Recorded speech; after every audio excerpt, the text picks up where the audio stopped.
All right, let's try this again. Hey, yo, it's Jeff, your boy, Mr. I Can Be your Huckleberry.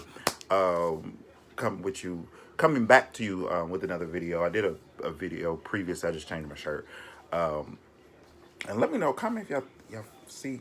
I feel like I'm getting buff up here at the chest. You know, I'm trying to do this little weight loss thing. And I don't have a whole lot of weight to lose. My midsection, I just wish it were a little smaller. But either way, getting back to the matter at hand. So, like I said in my last video, this is usually Pride months are about this time. I think we're coming to a close with them. I know here in Atlanta during Labor Day weekend we had our Black Gay Pride, and then we have actual Pride coming up next month. I believe it is the 11th through the 13th, I believe. But anyway, so in honor of that, just to give you a little bit more about myself, I did want to actually share my coming out story.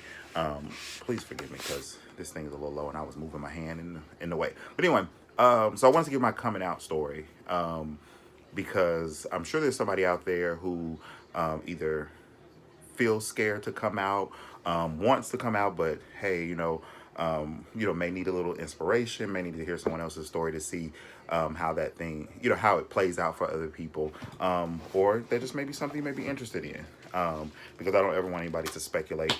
I can tell you anything you want to know about me, but so I guess we'll just jump right into it. So I think going back, if I think back in my head, I think I knew that I was different at a very, very young age. I remembered having a very strong interest in the male physique at a very young age. And I didn't understand it at first. So, of course, I never talked. You're a kid. You don't really know what's going on. You just know that, things start to move and rise up a little bit when you see a male. So let's fast forward to, I want to say I was maybe 12. I think I was maybe in the 6th or the 7th grade. And I remember one day I was sitting in the car with my sisters. And they were in the car, and a man was running down the street. Very attractive man, nice body, sweating, glistening. And I remember my sisters were like, one of my sisters was like, and the other one was like, And I think I said, And my older sister turned around and she looked me in the face and she said, "You promised me one thing." She said that you're not gonna be gay. She said that is the worst thing you can ever be in life. And in that moment, I knew something was weird. I knew at that point that it was almost like, hey, somebody just clocked me. And let's even rewind back a little bit further to maybe when I was maybe 6 or 7. We had moved into a new neighborhood. And of course, I still didn't know anything. So I have two sisters, single mom, all those things. So I didn't know any way else to be but to just be me. And I didn't know that I was acting in any kind of way until I moved to this neighborhood in Indianapolis, where I'm from. And I remember the first time I was ever called a faggot, and I didn't get it. And it was just like a neighborhood thing. It was a thing, and I lived in that area after this happened, probably 5 years after that. And the blessing is I never was beat up or anything of that nature, but it was hard because you were always called a fag, and for me, I naturally just had a drawn attraction to females. I remember I would jump rope with the girls in the neighborhood, and so I'd be called a fag then. I remember one time, I remember I had touched this girl's butt just to try to prove that I wasn't. Or I would try to play football with the guys in the neighborhood. And to the point where, like, it was many times, I think it was like twice. I didn't know what I was doing. And I think one time I got tackled and they hit me so hard I fell on the ball. And like I was, felt like I was gasping for it, like it knocked the wind out of me. It scared the hell out of me. But I remember doing a whole lot of things to try to prove my manhood. And, and my mom would just be like, it's okay, don't worry about it. People call people names, that kind of thing like that. And she didn't really think anything of it. And I think that she maybe did see maybe I had a slight effeminacy or something of that nature. So, she just wanted me to just know that you're you. It's okay to just be you, but it's gonna be okay. It'll get better. So again, like I said, fast forward to I'm 12. My sister tells me that, and so even going through middle school, I feel like I fell into like a depression because at that point we had moved into another neighborhood, and I didn't experience the faggot thing or here and there, but at that point my skin was so tough I didn't even care. I just knew I was different. And so I never explored or did anything weird. I did kind of, and when I say I went into like a slight depression, it was like this thing where I was so nervous to make friends because I thought someone would say that, or I thought someone would figure out that I do, or something like that. So I didn't go outside. And so I would come home every single day. And, growing up, not poor, but growing up not rich or anything of that nature. I came home, I would eat like 4 packs of noodles a day. And so out of nowhere, I blew up real big. And so that made me even more depressed. I was just like, oh my goodness. But I got through it. I had some really great friends along the way. I had a childhood friend I had. So I went through middle school pretty unscathed. I can't think of anything that ever caused an issue. And so, I go into high school, and I never had to ever fight in high school for that. In Indianapolis, you had so in what we call Center Township, we had like 5 high schools. So I went to what we call it was called Arlington High School. Arlington was where the jocks went. That was they used to have this little saying that if you can't read or write, you must be Arlington Gold Knight, because we had the best athletes, like people dressed well, all of those things, but they didn't test well. So, but you had that school, and then there wasn't one school, actually it was two. Well, yeah, two. It was Broad Ripple High School and it was Arsenal Technical High School, and those were the schools where they had openly gay teenagers there. But I didn't go to those schools or anything of that nature. So, like I said, I went through high school kind of unfazed, but I still knew I was different. I still knew. I think even in middle school, I tried to have a crush on a girl. It just didn't work because every girl that was like my sister. Like it just worked. It just they just loved me, and I was just Jeff. And so let's fast forward to high school. No big issues again. Like I said, just I saw things. I may see people in the hallway that I thought were, or that kind of thing. But we just didn't talk about it because nobody wanted those kind of problems. Nobody wanted to be called anything. And don't get me wrong, they did. They probably would say it under their breath because at that point, of course, I was a thicker guy. So I looked like I probably should have been playing football, but I wasn't. I played in marching band. I played the clarinet, those kind of things. So I would hear people mutter things, oh, that nigga gay, oh, that nigga, that kind of thing. But nobody would ever bother me because I didn't bother nobody. I just went on about my way. So fast forward to senior year in high school. And I don't know if any of you all remember Black Planet back in the day. So I made a Black Planet page in high school. And I think that was back then, like my mom got me my own phone line because, that was when, AOL. So you needed to have a dial. It had to dial through the telephone. The internet used to have to go through there. So I had my own phone line and that kind of thing for my computer, for the internet. So I got on there and I met this gentleman. I won't say his name because we're cordial, I should say, still to this day. But I met this gentleman. At that time, I was 17, and he was 25. And one other thing to talk to me about was my lips, the size of my lips, and to talk a little bit about what was kind of weird was my lips were always large, so people would always talk about me. Oh, your lips are so big. And I was telling somebody the other day that I remember one of my sister's male friends used to make comments about my lips. or what they were good for and that kind of craziness when I was a kid. But again, I didn't understand it until now that was dang near a pedophile, making comments in reference to a young man's lips, and you call yourself a supposedly straight guy. But either way, this guy thought my lips were just the best thing ever. And it pulled me in. And again, this isn't going to be a story about deception where he did anything that was inappropriate or he broke my heart, that kind of thing. He was just such a really, really nice guy. Wanted, always gave me compliments and those kind of things. And so we just kept talking and talking and talking on Black Planet. So of course I gave him the phone number. And so one time my mom walked in, she was like, "Who are you on the phone with?" I was like, "Oh, my friend." And so she's like, "Oh, okay." And so she asked me, she was like, "Who is he?" And I was like, "Oh," I was like, "This guy I made him on Black Planet." And because I was very academic, I was top 10 in my class. I was involved in stuff in school. And I was like, "Oh, I met him through one of the college prep programs or something." And so I just came up with something. I was like, "He went to Indiana State, he was a Kappa and all that kind of thing. So, he's mentoring me." And she was like, "Oh, okay, that's fine."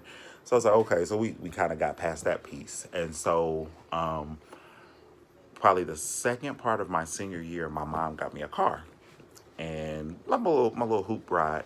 And so he wanted to meet. And I was like, "That's fine."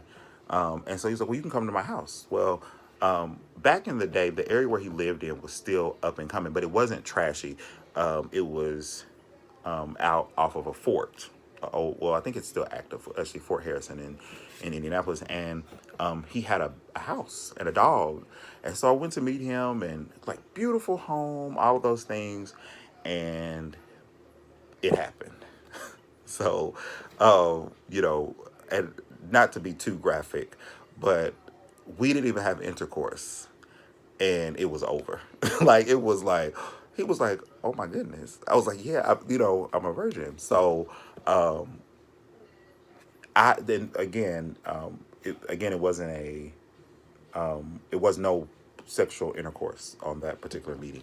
And so when we left, and what was funny was, I think I didn't even drive my car. I think I left my car at school, and he came and picked me up from the parking lot that was by my high school and took me out to his house. And so when I got home, I was so upset because I grew up in the church. My mother was saved down to her pinky toe, so there was no way anybody was gonna be gay. And so I was like, "Oh my goodness, oh my goodness." So I was so frantic. I was so frantic. So we talked another time. I was like, "I can't do this. I can't do this. I'm gonna go to hell. If my mother finds out, she's gonna put me out." All those kind of things. And so he was like, "Okay, he's like, it's cool. We'll just be friends or whatever." And I don't even know that we were even trying to do a relationship thing, but I just knew at that moment I was like, "Nope, no more. We ain't doing no sex, never ever," because I feel so bad. And so I remember praying many times at night, like, "Lord, just take it away. Just take the desire away." And it didn't. And what was crazy was even the couple of days I really didn't speak with him, I felt like I was just drawn to him that much more. And so, I agreed to meet him again, went back home, went back to his house, that kind of thing. We chilled. And that time we did have sex. And again, like I was 17, about to be 18.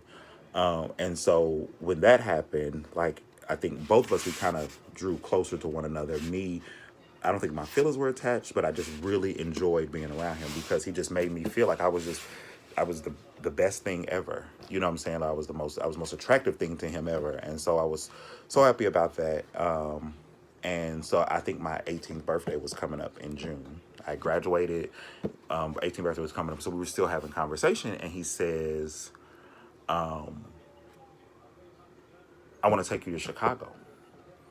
And I was like, "No, like, what am I gonna tell my mom?" He was like, "You're grown, you're 18." I was like, "But I'm still living in her house. I gotta, like, what am I gonna tell her?"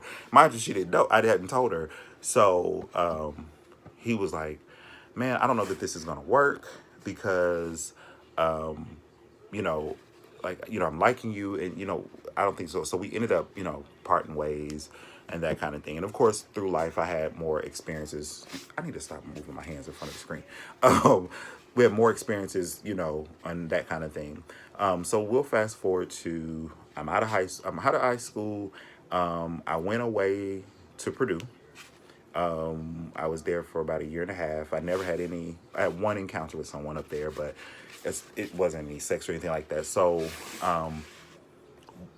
while I was away at school, I had started to have issues in my health, meaning like I was having issues where like my food wouldn't stay in my system long.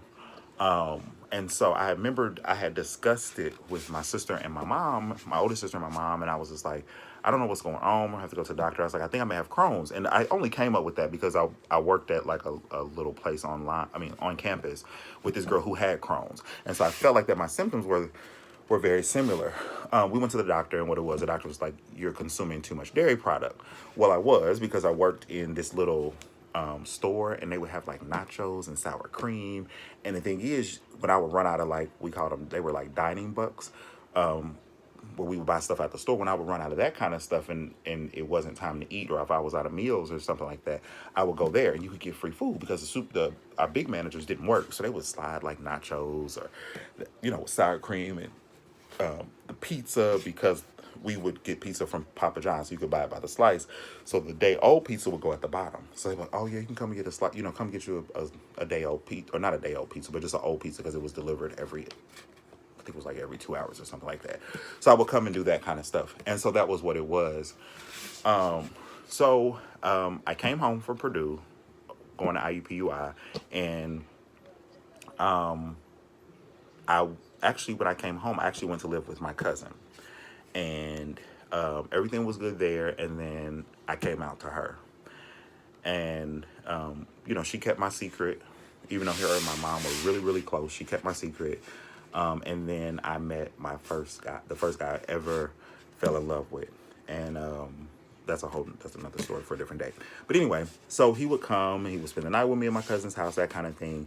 And so my mom used to say to my cousin, she was like, who's this boy that keeps running up? Who did I see running behind Jeff all the time? Like, who is that boy?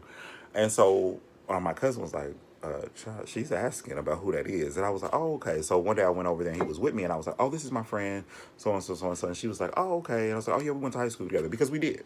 I met him in high school. We first met each other in high school, excuse me. But it still never came out. So fast forward to that relationship having its highs and lows, and we broke up.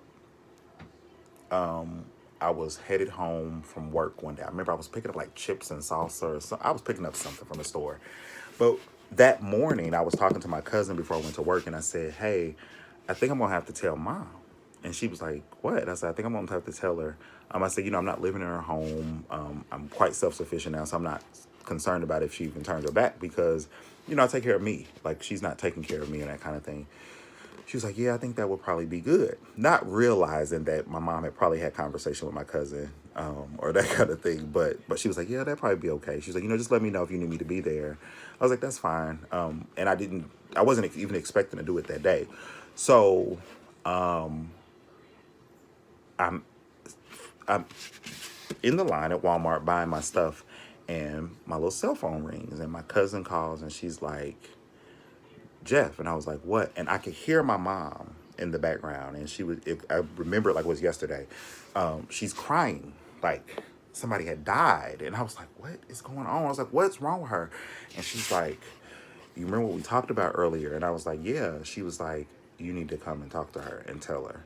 I said, what happened? I was like, who's talked to her? And so she was like, she made me promise not to say nothing. And I was like, who would have told her? Because the only person that knew was my cousin, my family, and my friends. And they weren't close to my mom.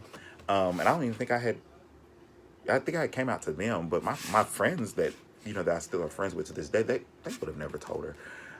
And I knew that day she had went to get her hair done, because my sister is a licensed cosmetologist and instructor. And so I knew that she went to get her hair done that day.